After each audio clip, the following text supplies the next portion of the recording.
What is your first name? I'm Angel. How old are you, Angel?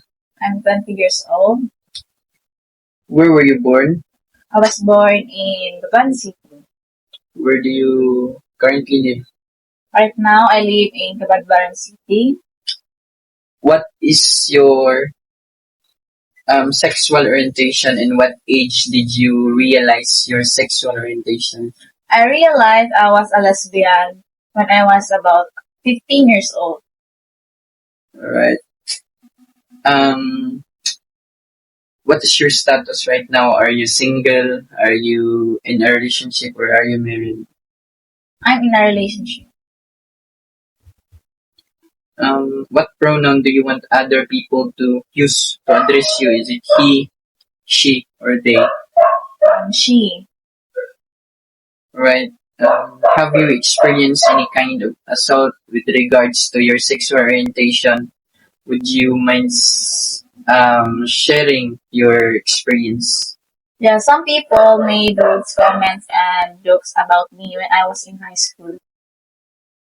Alright. What have you done to conquer it?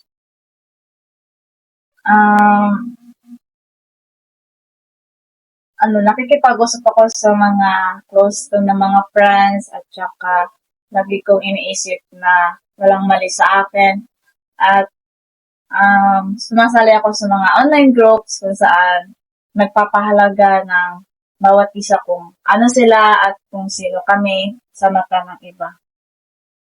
Alright. Do you have any movement to help your fellow community?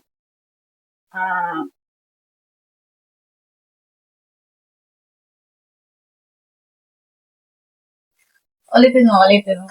Do you have any movement to help your fellow community?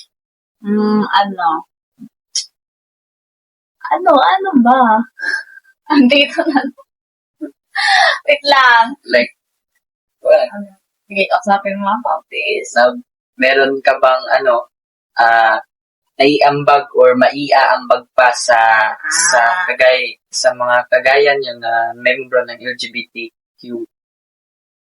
Okay. Sumali ako sa isang online community kung saan nagpapakita ng awareness at saka awareness about LGBTQ at saka kung ano yung rights nila at saka nagpapakita din ito ng pagpapahalaga at saka pag-support sa mga ibang kabataan. Sumali ako doon. Okay, is your family supportive or supported your choice or your decision? Nung pinakauna, hindi talaga. Tapos, nung hindi nagtagal, tinanggap din nila ako kung ano ako, kung sino ako, kung ano yung gusto ko. Right. What you can say to other people who might have experienced the same thing? Any words of encouragement to your fellow community? Huwag silang matakot na harapin ang mga sasabihin ng iba, tsaka huwag nilang ikakahiya yung sarili nila dahil may mga tao pa rin nagmamahal sa kanila ng tunay, natatanggapin sila kung ano sila at kung sino sila, at tsaka huwag nila isipin yung mga sinasabi ng iba kasi may mga tao pa rin na pinapahalagan sila at kaya silang mahalin. Yun lang.